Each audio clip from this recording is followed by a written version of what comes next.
नए टॉपिक को present continuous. क्या है प्रेजेंट?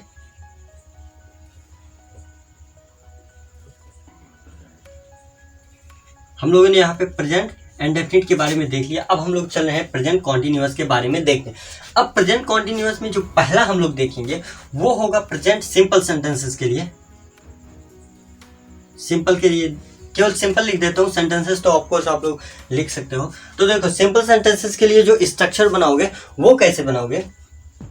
देखो प्रेजेंट में आप अगर कॉन्टिन्यूअस को समझना चाहते हो तो ऐसे बोल देना कि कोई ऐसा एक्शन जो कि प्रेजेंट में एट अ पर्टिकुलर टाइम पे जारी हो, यानी कि चल रहा हो उस पर्टिकुलर मूवमेंट पे, जब स्पीकर बोल रहा हो तो ऑनगोइंग वे में हो वो एक्शन। मैं जैसे कहता हूँ मैं पढ़ा रहा हूँ, तो एट दैट पर्टिकुलर टाइम पे मैं सच में पढ़ा रहा हूँ। तो यहाँ पे क्या है कि जो एक्शन होगा वो प्रेजेंट टाइम में क्या होगा, कॉन्टिन्यूअस होगा। तो यहाँ पे सिंपल सेंटेंसेस के लिए आप सबसे पहले क्या लिखोगे, सब्जेक्ट, फिर लिखोगे, यहाँ पे मैं फुल स्टॉप कर देता हूँ, आप समझ लेना, सब्जेक्ट। इसके बाद आप लिखोगे यहाँ पे इज, एम और आर।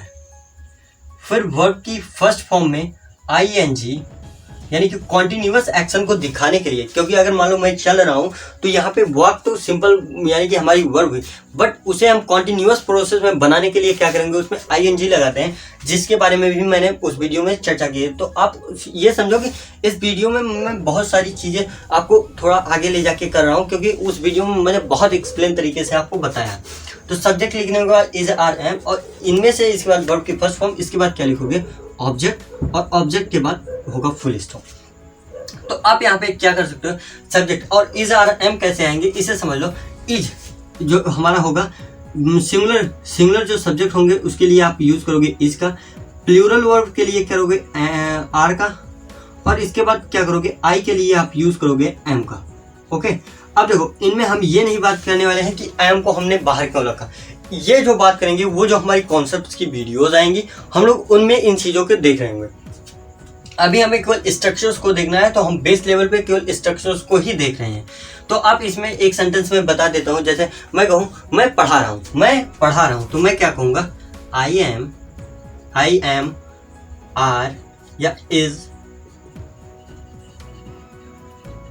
टीचिंग। तो अब यहाँ पे आप खुद मुझे बताओ कि यहाँ पे देखो मैंने कहा मैं पढ़ा रहा हूँ, तो कॉन्टिन्यूअस प्रोसेस में ये एक्शन है और चल रहा है, तो मैंने यहाँ पे क्या कहा, टीचिंग लगा दिया। ठीक है, अब यहाँ पे मान लो मैंने टीचिंग लगा दिया, लेकिन अगर मान लो यहाँ पे डेफिनेट ना होता तो मैं टीच करके कोई चीज़ बनाता। मैं कहता आई टीच, मैं पढ़ाता हूँ, आई टीच मैं पढ़ाता हूँ, तो वहाँ पे डेफिनेट ना होता। बट मैंने क्या कहा, कॉन्टिन्यूअस प्रोसेस है, इसलिए मैंने क्या किया, आईएनजी लगाया। तो आप मुझे बताओ यहाँ पे आप किस हेल्पिंग वर्ब का यूज करोगे। मैं कहता हूँ एम का यूज करोगे, आर का यूज करोगे और इज का यूज करोगे। तो इसके लिए सबसे पहले आप देखो कि आई, ये सब्जेक्ट कौन सा है, सब्जेक्ट आई है, और मैंने क्या बताया, आई के लिए एम का, तो यहाँ पे आप एम का यूज करोगे, ना ही आर आएगा ना ही इज आएगा। इसी तरह आप, मैं कहता हूँ he is, am, are going to market. तो आप यहाँ पे मुझे बताओ कि आप क्या यूज करने वाले, ही के साथ इज लगाओगे, एम लगाओगे, आर लगाओगे। तो देखो ही क्या है, सिंगुलर है, क्या है, सिंगुलर, और मैंने क्या बताया, सिंगुलर के लिए इज, तो यहाँ पे आपका इज होगा, एम कटेगा, आर कटेगा, और यहाँ पे गोइंग सही होगा, ये सारा सेंटेंस टोटल सही हो जाएगा। इसी तरह मैं एक सेंटेंस आपको और लिख के दिखाता हूँ, they are, am, is playing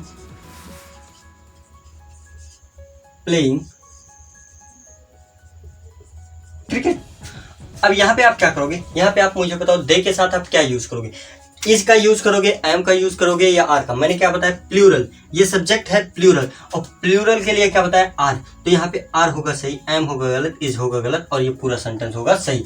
तो आई होप कि आपको कॉन्टिन्यूअस के सिंपल सेंटेंसेस सही हुए कि कोई भी एक्शन अगर पर्टिकुलर टाइम पे कॉन्टिन्यूअस है तो उसे हम ऑनगोइंग वे में बताने के लिए कॉन्टिन्यूअस टेंस का यूज करेंगे, और उसे कॉन्टिन्यूअस में शो करने के लिए हमारा जो स्ट्रक्चर बनेगा वो इस तरह से बनेगा। अब हम लोग चलते हैं इसके किस सेंटेंस पे, निगेटिव सेंटेंस पे।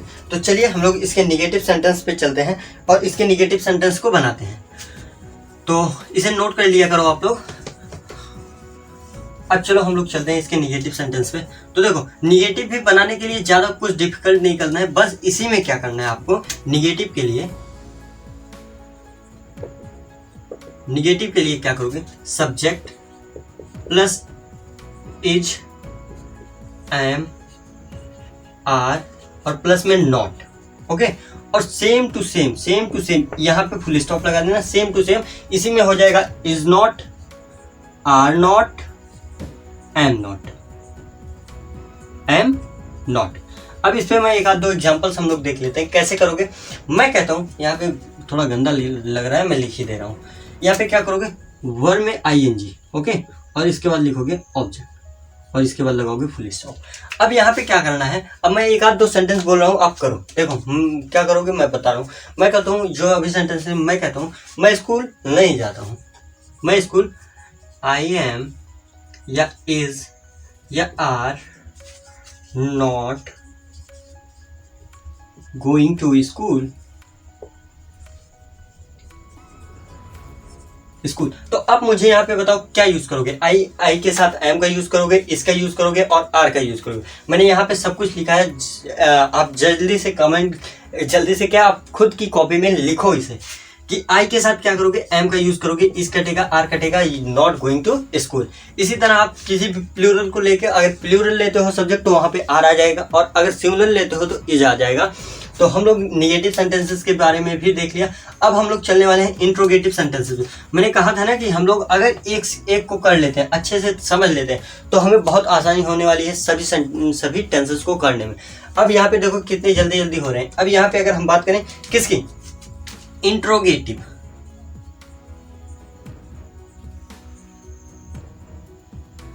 इंट्रोगेटिव सेंटेंसेस के लिए क्या करोगे, सबसे पहले आप जो ये वाली चीज है, इज, आर, एम तो सबसे पहले लाओगे। इसके बाद लिखोगे सब्जेक्ट, क्या, सब्जेक्ट, और ये सब्जेक्ट के अकॉर्डिंग ही आएंगे इज, आर, एम। इसके बाद वर्ब की फर्स्ट फॉर्म में आईएनजी, और इसके बाद ऑब्जेक्ट, और इसके बाद क्वेश्चन मार्क। ये मैंने किसके लिए बताया, यस नो टाइप। ये बात याद रहे आपको, यस नो टाइप के लिए, जो कि यस नो टाइप के बनेंगे जैसे कि क्या वह स्कूल जा रहा है, क्या वह स्कूल जा रहा है। तो यहाँ पे आप क्या कहोगे, क्या वह स्कूल जा रहा है, is he going to school, is he going to school, is he eating food, they, हम यहाँ पे क्या कर सकते हैं, आर दे प्लेइंग क्रिकेट। तो इस तरह से आप बनाओगे इसमें सेंटेंसेस। अब दूसरा हम लोग देख लेते हैं जो कि इंट्रोगेटिव का क्या होगा, QW वाला होगा। तो उसमें सबसे पहले क्या करोगे, आप सबसे पहले लिखोगे QW, इसके बाद करोगे इज, एम, आर, यहाँ पे इज भी सिंपल स्मॉल लेटर में लिखो, ओके। तो इज, एम, आर, इसके बाद लिखोगे सब्जेक्ट, और इस सब्जेक्ट के अकॉर्डिंग ही यहाँ पे ये जो वर्ब्स आई होंगी इस सब्जेक्ट के अकॉर्डिंग ही आई होंगी। इसके बाद यहाँ पे आईएनजी वर्ब की फर्स्ट फॉर्म में, इसके बाद ऑब्जेक्ट, और इसके बाद ऑब्जेक्ट के बाद जो होगा फिर क्वेश्चन मार्क। ये होगा हमारा QW के लिए। आई होप कि आपको ये बात समझ में आई होगी। मैं कहता हूँ कि तुम कब स्कूल जा रहे थे, तो यहाँ पे क्या करोगे, when are you going to school, इस तरह से आप बनाओगे। तो इसी तरह से कुछ आप इस सेंटेंसेस को बना सकते हो। तो इससे रिलेटेड मैं आपको कंटिन्यूअस से कुछ सेंटेंसेस बोल देता हूँ, आप घर पे करना। लिखो, मैं स्कूल नहीं जाता हूँ, मैं स्कूल नहीं जा रहा हूँ, इसे लिखो, मैं स्कूल नहीं जा रहा हूँ। रानी कोमल को मधु नहीं दे रही है, मोहन राजू के यहाँ जा रहा है, रवि स्कूल क्यों नहीं उपस्थित होता है। इसके बाद लिखो, टीचर मैथ्स को अच्छी तरीके से क्यों नहीं पढ़ा रहे हैं, क्या, टीचर मैथ्स को अच्छी तरीके से क्यों नहीं पढ़ा रहे हैं। तो इस तरह जो मैंने सेंटेंसेस बोले, इस तरह के आप कई सारे सेंटेंसेस को अपनी लाइफ में कर सकते हो। यानी कि जो भी है, देखो जो हमारे एग्जाम्पल्स हैं, जितने आप एग्जाम्पल्स ज़्यादा करोगे उतने ज़्यादा अच्छा बेहतरीन बनोगे इन सभी चीज़ों में। क्योंकि जो एग्जाम्पल्स होते हैं ये हमें, क्योंकि जो एग्जाम्पल्स होते हैं ना, इनसे ही आदमी परफेक्ट बनता है। हर एक काम को करने के लिए ना जितनी ज़्यादा प्रैक्टिस होगी उन पर, उतना ही ज़्यादा वो हमारा शार्प होता चला जाता है। तो आप अपने जितनी भी नॉलेज, जितना भी मैंने यहाँ पे सिखाया, आप हर बुक से जो भी आपके पास एग्जाम्पल्स आ रहे हैं, या अगर आपसे नहीं होते तो आप उसको भी बताइए, कमेंट बॉक्स में मैं अलग से वीडियोस करूंगा जिसमें हम लोग केवल सेंटेंसेस को देखेंगे और बेहतरीन बेहतरीन सेंटेंसेस को। और एक बार हम लोग अगर टेंस कर लेते हैं, इसके बाद हम लोग इतने अच्छे अच्छे ट्रांसलेशंस करेंगे जिसमें कि कोई वो नहीं होगी कि जिससे आप अपने लाइफ के हर एक टॉपिक को, हर एक वाक्य को, हर एक किसी भी सेंटेंस का